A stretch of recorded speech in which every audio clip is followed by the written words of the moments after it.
اللهم من احييته منا فاحيه على الاسلام ومن توفيته منا فتوفه على الايمان آمین آمین۔ کل نفس ذائقۃ الموت، یہ قرآن حکیم میں کئی دفعہ یہ آیت ریپیٹ ہوئی ہے کہ ہر جان کو موت کا مزہ چکھنا ہے، اور یہ بات بالکل طے ہے کہ ہر شخص کی موت کی جگہ، ٹائم، سیکنڈز تک اللہ تعالیٰ نے ڈیفائن کر دی ہے اس کی تقدیر میں، وہ آگے پیچھے نہیں ہو سکتی، نیور، ناٹ ایٹ آل۔ اور یہ جو بخاری مسلم میں آیا نا کہ جو شخص چاہتا ہے کہ اس کی عمر دراز کر دی جائے، اس کے رزق میں فراوانی ہو، وہ اپنے رشتہ داروں کے ساتھ حسن سلوک کرے، تو یہ بھی تقدیر میں لکھا ہوا ہوگا کہ اس کی عمر ہے 60 سال، لیکن یہ اپنے رشتہ داروں کے ساتھ حسن سلوک کرے گا، اللہ تعالیٰ اس کی عمر 70 سال کر دے گا، وہ بھی لکھا ہوگا، وہ 70 ہی ڈیفائن ہوئی ہے، وہ 60 کا 70 بننے کے بعد جو 70 ہے وہ اللہ تعالیٰ نے لکھا ہوا ہے، ٹھیک ہو گیا جی؟ تو یہ اللہ تعالیٰ کے یعنی فیصلے ہیں۔ قرآن حکیم بالکل واضح ہے، سورہ آل عمران میں آتا ہے کہ جب غزوہ احد کے موقع کے اوپر منافقین نے کہا نا کہ ہم نے اپنے بھائیوں کو منع کیا تھا کہ احد کے میدان میں نہ جاؤ ورنہ قتل ہو جاؤ گے، تو اللہ تعالیٰ نے فرمایا اگر ان کی موت کا وقت آ چکا ہوتا یہ خود کھنچے چلے جاتے اپنی مقتل گاہوں کی طرف، یہ اپنے آپ کو روک بھی نہ پاتے۔ پھر سورہ نساء میں آیا کہ تم اپنے آپ کو مضبوط قلعوں میں بھی بند کر لو نا، موت تمہیں وہاں پہ بھی آ کے جائے گی، وہ موت کو آپ ٹال نہیں سکتے، ایک لمحہ نہ آگے ہوگی نہ پیچھے۔ سورہ لقمان کے بالکل اینڈ میں آتا ہے نا کہ 5 علوم اللہ تعالیٰ کے ساتھ خاص ہیں، ان میں ایک ہے کہ کوئی جان نہیں جانتی کہ اس کو کس زمین میں موت آئے گی، ہاں اللہ تعالیٰ وحی کے ذریعے بتا دے، جیسے مسلم شریف میں حدیث ہے نبی صلی اللہ علیہ وآلہ وسلم نے غزوہ بدر سے ایک دن پہلے زمین پہ لکیریں کھینچ دی تھی بدر کے میدان میں، یہاں کل ابو جہل کی لاش ہوگی، یہاں عتبہ کی ہوگی، یہاں امیہ ابن خلف کی ہوگی۔ سر اب آپ عمر سیریز دیکھیں نا، وہاں آپ کو لاشیں پڑی بھی نظر بھی آئیں، ٹھیک ہو گیا جی؟ تو یہ آپ صلی اللہ علیہ وآلہ وسلم نے پہلے ڈیفائن کر دی تھی ساری چیزیں، تو یہ اللہ تعالیٰ نے آپ کو وحی کے ذریعے بتایا تھا، اللہ تعالیٰ بتا سکتا ہے اپنے پیغمبر کو، تو واقعی موت کا وقت مقرر ہے، وہ ٹل نہیں سکتا۔ لیکن اس پہ یہ بھی سوال ہوتا ہے کہ اگر کوئی شخص کسی کو قتل کرتا ہے تو پھر اس کا کیا قصور ہے؟ وہ اللہ تعالیٰ کا ایک قانون ہے، اس نے مرنا تو تھا، اس میں کوئی شک نہیں ہے، لیکن دنیا میں اللہ تعالیٰ نے رولز اور ریگولیشن کے ساتھ دنیا کو جوڑا ہوا ہے۔ سورۃ البقرہ میں آیا کہ قصاص میں انسانیت کی زندگی ہے، سورۃ المائدہ میں آیا جس نے ایک جان کو ناحق قتل کیا اس نے پوری انسانیت کو قتل کیا، اور جس نے ایک شخص کی جان بچائی پوری انسانیت کی جان بچائی۔ لہٰذا یہ جو کوئی کسی کو قتل کرے گا تو قرآن میں ہے قصاص کے اندر انسانیت کی زندگی ہے۔ انسانیت 2 چیزوں پہ چل رہی ہے، احترام جان اور احترام مال۔ اگر یہ 2 چیزیں نکل جائیں تو معاشرہ نہیں چل سکتا۔ گوروں کا معاشرہ ہم سے بہتر کیوں ہے؟ بغیر ریلیجن کے بھی احترام جان احترام مال ہے، جسٹس ہے، انصاف ہے، عدالت آزاد ہے، جہاں پہ احترام جان بھی احترام مال بھی ہے۔ سالوں تک وہ ثبوت ڈھونڈتے رہتے ہیں، اس کے بعد بندے کو پکڑتے ہیں، یا بندے پکڑ کے غائب ہو کے مر مرا جاتے ہیں، ان کے رشتہ دار عدالتوں کے چکر کاٹتے رہتے ہیں کہ جی ہمارا بچہ اٹھایا گیا، نہ عدالتوں کو پتا ہوتا ہے نہ اور کسی کو پتا ہوتا ہے۔ تو یہ چیزیں تو پھر ظاہر ہے کہ ایک ریونج کریٹ کریں گی نا۔ ہم اس لیے کہتے ہیں عدالتوں کو آزاد ہونا چاہیے، عدالت سے اوپر کوئی نہیں ہونا چاہیے، عدالتیں آزاد ہوں گی باقی سارا سسٹم بہتر ہو جائے گا، ٹھیک ہو گیا؟ تو یہ یعنی اللہ تعالیٰ نے وقت مقرر کر دیا ہے، وہ آگے پیچھے نہیں ہوگا۔ اور آپ دیکھتے ہیں کتنے لوگ موت کے منہ سے واپس آ جاتے ہیں۔ حضرت خالد بن ولید رضی اللہ تعالیٰ 100 سے زیادہ مار کے لڑے انہوں نے، اور جب موت کا وقت قریب آیا وہ کہتے ہیں میرے جسم کا کوئی ایک حصہ بھی ایسا نہیں جہاں پہ کسی نیزے یا تلوار کا نشان موجود نہ ہو۔ یہ عمر سیریز میں انہوں نے ان کی موت کا وقت فلمایا ہے، ابو دردہ ان کے پاس بیٹھے ہوئے ہیں اور وہ کہتے ہیں دیکھ لو اگر موت میدان جنگ میں آنی ہوتی نا ابو دردہ تو میرے جسم کا ایک حصہ بھی ایسا نہیں جہاں پہ کوئی زخم نہ ہو، اور میں ایک بوڑھے اونٹ کی طرح بستر مرگ پہ مر رہا ہوں۔ میدان جنگ میں نہیں شہادت ملی، شہادت اتنی آسانی سے نہیں مل جاتی انسان کو، وہ اللہ تعالیٰ جس کے لیے ڈیفائن کرے گا۔ باقی یہ کہ اللہ تعالیٰ نے ان کو ایک فضیلت دی کہ وہ اللہ کی تلوار تھے، ظاہر تلوار تو ٹوٹ نہیں سکتی تھی، تو جو لوگ اللہ کے لیے زندگی گزارے وہ عام حالت میں بھی مرے اللہ تعالیٰ ان کو شہادت کا رتبہ عطا فرما دیتا ہے۔ میدان جنگ میں جانے سے موت نہیں آتی، کتنے لوگ موت کے منہ سے واپس آتے ہیں، اور سر ایئر کریش میں لوگ بچ گئے ہوئے ہیں، اور تو اور چھوڑ دیں جہاں پہ کوئی انسان امیجن نہیں کر سکتا، کئی بم پھٹتے ہیں، بندے مر جاتے ہیں، کسی عورت نے بچہ اٹھایا ہوا ہے، بچہ سیدھا سلامت مل جاتا ہے وہاں سے، یہ اللہ کے فیصلے ہیں کس کے لیے کیا زندگی رکھی ہے.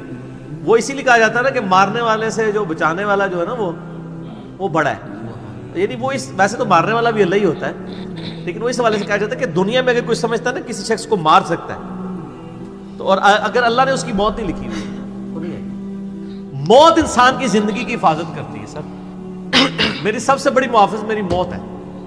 اگر میری موت لکھی ہوئی ہے نا 2050 کے اندر، پوری دنیا مل کے بھی مجھے 2049 میں بھی نہیں مار سکتی. آج 2018 میں تو تصور بھی نہیں. اور اگر میری زندگی لکھی ہوئی ہے 2018 میں ختم ہونی، چاہے وہ ایئر کریش کے اندر ہو، چاہے وہ ہارٹ فیٹ کے ذریعے ہو، چاہے وہ گردوں کے فیلئر کے ذریعے ہو، چاہے برین ہیمریج کے ذریعے ہو، کسی بھی ذریعے سے ہو، تو کوئی اسے بڑھا نہیں سکتا. دیکھ لینا آپ پچھلے دنوں کتنا بڑا ایک واقعہ ہوا ہے. یعنی ہمارے پاکستان میں 3 ٹائمز جو پرائم منسٹر رہے ہیں نواز شریف صاحب، ان کی بیوی 1 سال سے زیادہ وینٹیلیٹر کے اوپر رہی ہے. ان کے پاس پیسے کی کوئی کمی تھی؟ علاج کرانے کا کوئی ایشو تھا؟ سب کچھ کروایا، بچا سکے؟ نہیں. غریب آدمی تو کہتا ہے پیسے ہوتے تو شاید بچ ہی جاتا. سر جن کے پاس پیسے ہیں وہ بچا کے بتاتے ہیں. موت کا وقت لکھا ہوا ہے سر، کوئی نہیں ٹال سکتا. صرف پیغمبر کے بارے میں بخاری مسلم میں آتا ہے، عائشہ کہتی ہیں کہ نبی صلی اللہ علیہ وآلہ وسلم فرمایا تھا کہ اللہ تعالیٰ انسان جو پیغمبر ہوتا ہے نا اس کے اوپر یہ آپشن رکھتا ہے کہ وہ چاہے تو ہمیشہ کے لیے زندہ رہے، چاہے اسے موت آ جائے. پیغمبر کے علاوہ کسی اور کے لیے یہ فضیلت نہیں ہے. اور کہتی ہیں کہ بخاری مسلم دونوں میں نے وفات النبی پہ مسئلہ 163 بھی ریکارڈ کروایا، اس میں نے بتایا تھا کہ عائشہ کہتی ہیں نبی صلی اللہ علیہ وآلہ وسلم اپنے موت کے وقت بار بار اوپر سر مبارک یعنی اٹھاتے تھے اور کہتے تھے اللہم الرفیق الاعلیٰ.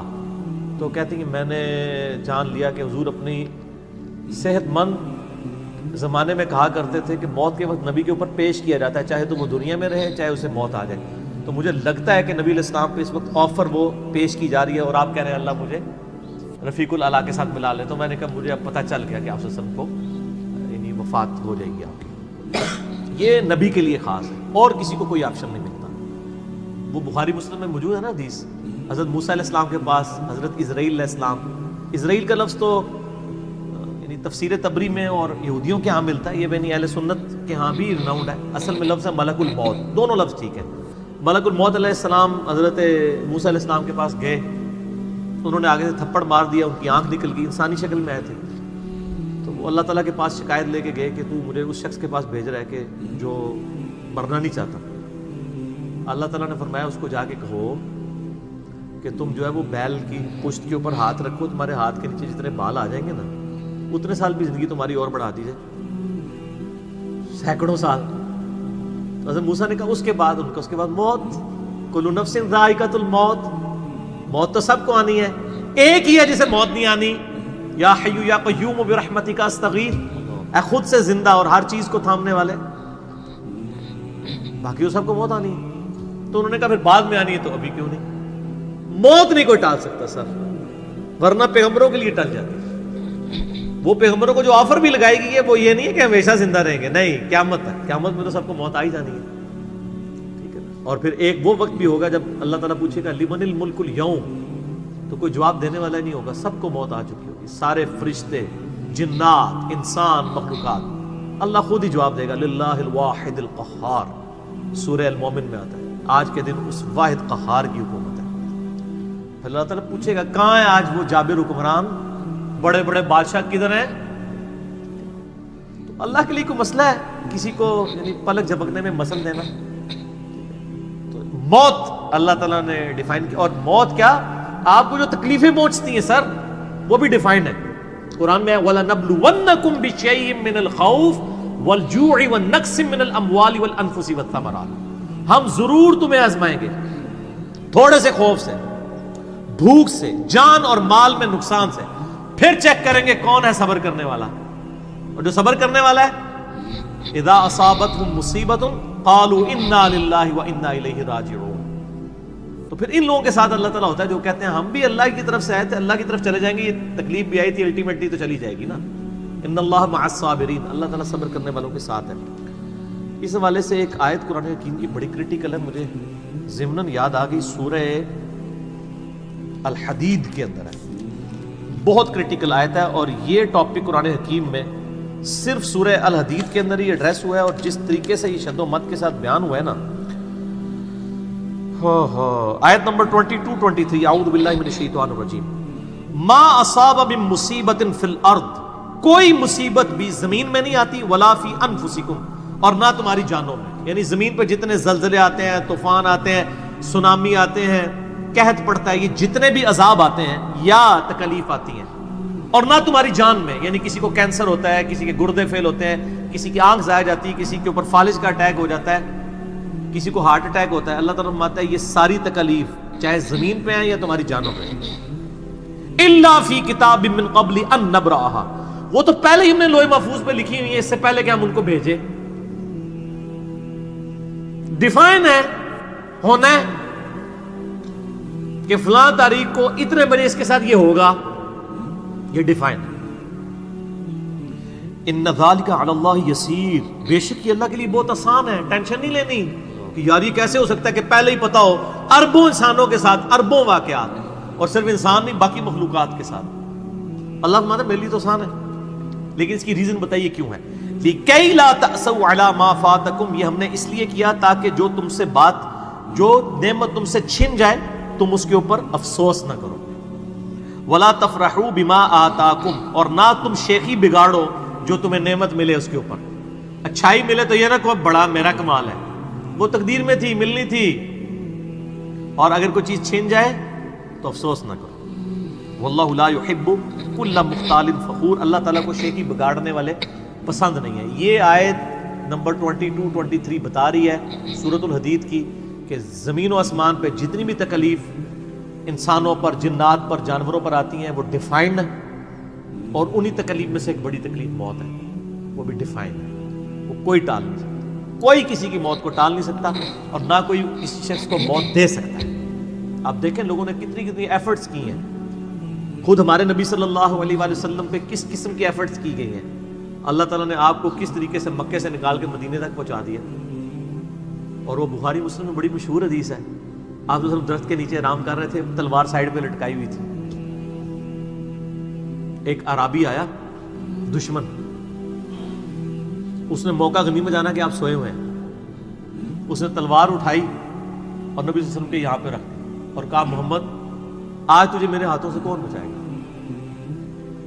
تو نبی صلی اللہ علیہ وسلم نے کوئی کانفیڈنس لوز نہیں کیا، ان کو پتا تھا والذی ارسل رسولہ بالہدی ودین الحق لیظہرہ علی الدین کلہ، اللہ نے اپنے نبی کے پیچھے اللہ ہے، ان کا اللہ بچائے گا، اللہ جب سنا اس کے ہاتھ کانپنے شروع ہو گئے، اس کے ہاتھ سے تلوار ہی گر گئی، نبی علیہ السلام نے وہ تلوار اٹھائی اور کہا اب تجھے میرے ہاتھوں سے کون بچائے گا؟ یہ بخاری مسلم دونوں میں یہ واقعہ، اس نے کہا آپ تو معاف فرمانے والے ہیں، درگزر فرمانے والے ہیں، تو یعنی آپ کے وہ حسن اخلاق سے پھر متاثر ہوا، مسلمان ہو گیا۔ مسئلہ یہ ہے کہ یہ کانفیڈنس آپ کو ہونا چاہیے۔ بخاری مسلم میں حدیث ہے کہ غزوہ حنین کے موقع پر کچھ صحابہ کی زبان سے نکل گیا کہ بدر میں تو 313 تھے، غالب آ گئے تھے، آج تو ہم 12,000 ہیں، کافر تو بڑے تھوڑے ہیں، اور یہ ذکر سورۃ الانفال میں آیا غزوہ حنین کا، یہ فتح مکہ کے بعد بھی ہوئی تھی یہ جنگ، مشرکین عرب سے آخری جنگ قبیلہ حوازن کے خلاف۔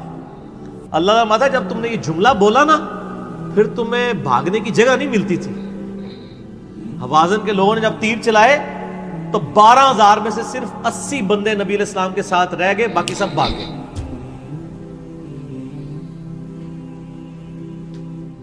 اور صحابہ کہتے ہیں، بخاری مسلم کے الفاظ ہیں، میں نے حضور کی معجزات والا جو لیکچر دیا ہے مسئلہ 131 ABCD اس میں بتایا کہ نبی علیہ السلام اکیلے آگے جا رہے ہیں، انا النبی لا کذب انا ابن عبد المطلب، میں نبی ہوں اس میں کوئی شک نہیں ہے، اور میں عبد المطلب کا بیٹا ہوں۔ یہ رڈز پڑھتے ہوئے آپ صلی اللہ علیہ وسلم اکیلے آگے جا رہے ہیں، اور آپ صلی اللہ علیہ وسلم نے زمین سے یوں مٹھی بھری کنکریوں کی اور یوں کافروں کی طرف، اور فرمایا چہرے مسخ ہو جائیں، آنکھیں اندھی ہو جائیں، اور سب کی ہو گئی، مسلمانوں کو فتح ہو گئی، اور اسی کا ذکر ہے وَمَا رَمَيْتَ إِذْ رَمَيْتَ وَلَكِنَّ اللَّهَ رَمَى، اے نبی جو آپ نے کنکریاں پھینکی تھی وہ آپ نے نہیں پھینکی تھی، وہ اللہ نے پھینکی تھی، یعنی اللہ کا پیچھے ڈیوائن ڈیسیژن تھا۔ تو کافروں کے خلاف فتح ہو گئی مسلم، یعنی نبی علیہ السلام کا کانفیڈنس لیول یہ تھا کہ اکیلے جا رہے ہیں، یہ نہیں دیکھ رہے کہ ہزاروں لوگ میرا ساتھ چھوڑ گئے، اکیلے فرنٹ سے لیڈ کر رہے ہیں. تو جن لوگوں کو یعنی اللہ پر یقین ہوتا ہے نا ان کی یہی حالت ہوتی ہے، اور یہی صحابہ کرام کا یعنی یقین کامل تھا. اس لیے آپ دیکھیں نا، آپ عمر سیریز میں دیکھیں گے حضرت خالد ابن ولید جنگ یمامہ میں جب مسلمانوں کو شکست ہونے لگتی ہے اکیلے آگے جاتے ہیں. جنگ یرموک میں بھی ایسے ہی کرتے ہیں. تو جن کو اعتماد ہوتا ہے نا وہ پھر فرنٹ سے لیڈ کرتے ہیں کہ موت ٹال نہیں سکتی. موت کیا تکلیف بھی جو آپ کو پہنچنی ہے، اور سر اسی کے ساتھ آپ زندگی گزار سکتے ہیں. اس کے بغیر آپ زندگی نہیں گزار سکتے، کڑ کڑ کے مر جائیں گے. آپ کس اس چیز کو کیٹر فور کر سکتے ہیں؟ ہم یقین کریں صبح سکول بچوں کو بھیجتے ہیں تو دعائیں پڑھتے رہتے ہیں. کیا ہو سکتا ہے؟ ایکسیڈنٹ ہو سکتا ہے، وہاں پہ بچہ جھولے سے گر سکتا ہے، کسی کی ہڈی ٹوٹ سکتی ہے، کان پٹی پہ لگ جائے ڈیتھ ہو سکتی ہے. یار اتنی چیزوں کو کون کاؤنٹر فار کر سکتا ہے؟ اللہ. تو اللہ پہ توکل کریں، اور جب تکلیف آ جائے انا للہ و انا الیہ راجعون. صحیح مسلم میں حدیث ہے، نبی صلی اللہ علیہ وآلہ وسلم نے فرمایا جو شخص تکلیف کے وقت فوراً پڑھ لے انا للہ و انا الیہ راجعون اللہم اجرنی فی مصیبتی واخلف لی خیرا منہا، اللہ تعالیٰ اس کو اس کا بہتر نعم البدل عطا فرماتا ہے. میرے یوٹیوب پہ کلپ بھی ہے اس دعا کے اوپر، مصیبت اور پریشانی کے حوالے سے یعنی بہتری کے لیے دعا، یہ کر کے لکھیں تو آپ کو کھل جائے گا. یہ آپ کو مشکات میں کتاب الجنائز چیپٹر میں پہلی جلد میں دعا مل جائے گی صحیح مسلم کے حوالے سے. ام سلمہ کہتی ہیں کہ جب میرا خامن فوت ہوا تو میں نے یہ فوراً دعا پڑھ لی، انا للہ و انا الیہ راجعون. ہم بھی اللہ کی طرف سے ہیں، اس کی طرف لوٹ کے جانے والے ہیں. اللہم اجرنی فی مصیبتی، اے اللہ مجھے اس مصیبت میں بہتر اجر عطا فرما، واخلف لی خیرا منہا، اور مجھے اس سے بہتر بدلہ عطا فرما. کہتی میں دل میں سوچ رہی تھی کہ اس سے بہتر مجھے خامد کیسے مل سکتا ہے؟ ابو سلمہ سے بہتر تو انسان حضور کے صحابہ میں بھی کوئی نہیں ہے. عدت گزاری تو نبی علیہ السلام نے رشتے کا پیغام بھیج دیا، ام المومنین بن گئی. اور ہماری وہ ماں ہے جو سب سے آخر میں فوت ہوئی ہیں، واقعہ کربلا کے بھی بعد فوت ہوئی ہیں، ام سلمہ. واقعہ کربلا ان کی زندگی میں ہوا ہے، ام سلمہ رضی اللہ تعالی عنہا. تو یہ دعا یاد کریں، انا للہ و انا الیہ راجعون. اتنا حصہ تو قرآن میں ہے، باقی صحیح مسلم میں اللہم اجرنی، اللہم اجرنی، یہ جھٹکے سے پڑھنا ہے. اللہم اجرنی فی مصیبتی واخلف لی خیرا منہا. تو باقی ہم تو دعائیں کر سکتے ہیں، باقی صبح شام کے اذکار ہیں، اللہ کی طرف رجوع لائیں. وہ اتنی چیزوں کی حفاظت کرنے والا ہے. باقی سب سے بڑی تو حفاظت یہ ہے جو سورہ غافر میں سورہ المومن میں آیا کہ اصل میں کامیاب وہ ہوا جو دوزخ کی آگ سے بچا لیا گیا. سر دنیا میں آپ کو کوئی کتنا عذاب دے لے گا، الٹیمیٹلی تو موت آ کے آپ کو آزاد کر دے گی. جب فرعون کے دربار میں وہ جو جادوگروں نے کلمہ پڑھ لیا تھا تو اس نے کہا تم نے میری اجازت کے بغیر پڑھ لیا، میں تمہیں تمہارے مخالف سمت کے ہاتھ پاؤں کٹوا کے تمہیں سولی پہ چڑھا دوں گا. تو انہوں نے کیا کہا تھا؟ انہوں نے کہا تو جو کچھ دے گا دنیا کی زندگی میں عذاب دے سکتا ہے نا، کوئی شخص کسی کے مرنے کے بعد تو اسے عذاب نہیں دے سکتا نا. وہ لاش تو وہ لاش ہی پڑی ہے نا، اصل چیز تو روح تھی نا. تو تیرا اختیار تو دنیا کی زندگی تک ہے. تو یہ کانفیڈنس لیول ہونا چاہیے کہ کوئی کسی شخص کو کتنی تکلیف دے لے گا، موت تو پھر بہرحال تکلیف سے آزادی کا ذریعہ بن جائے گی. اگر پھر اللہ کی مرضی کی زندگی گزاری ہے تو آزادی کا ذریعہ ہے. ورنہ اب تو کہتے ہیں کہ مر جائیں گے، مر کے بھی نہ چین پائے تو کدھر جائیں گے. تو سر یہ لوگ تو کہہ دیتے ہیں نا مر گئی تو جان چھٹی، نہ، مرنے تو بعد جان پھڑی گئی. چھٹی اس کی جس نے دنیا اللہ کی مرضی کی گزاری، جس نے دنیا اپنی مرضی کی گزاری تو اس کی جان تو پھر مرنے کے بعد اور پھنس گئی. ٹھیک ہو گیا جی. تو موت کا وقت مقرر ہے، کوئی نہیں ٹال سکتا.